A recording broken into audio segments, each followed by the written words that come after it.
પંચમહાલ જિલ્લાના પાવાગઢમાં પણ ધોધમાર વરસાદના કારણે પાવાગઢ પગથિયા પરથી નદીઓ વહેતી હોય તેવા દ્રશ્યો જોવા મળ્યા। વરસાદી પાણીથી ડુંગરના પગથિયા પરથી ધોધ જેવા પાણીના તેજ પ્રવાહ જોવા મળ્યા। તો દર્શનાર્થીઓ પણ પાણીના ભારે પ્રવાહને લીધે પગથિયા વચ્ચે બનાવેલા રેલિંગ ઉપર જ બેસી ગયા।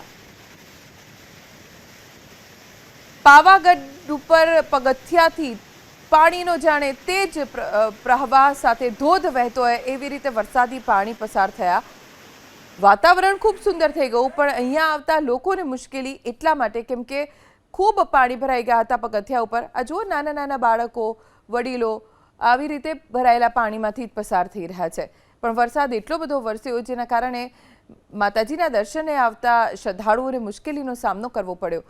પગથિયા ઉપર પાણી વહેતા થઈ ગયા અને હમણાં જે દ્રશ્યો જોયા, ધોધ વહેતો હતો, તેની અડફેટે જો કોઈ આવે તો એ તાણીને લઈ જાય એવો તેજ પ્રવાહ પાણીનો જોવા મળ્યો। આ પાવાગઢના દ્રશ્યો છે। પગથિયા પરથી નદીઓ વહેતી હોય તેવા દ્રશ્યો જોવા મળ્યા, જેના કારણે રેલિંગને પકડીને મુસાફરો બેસી ગયા, શ્રદ્ધાળુઓ બેસી ગયા।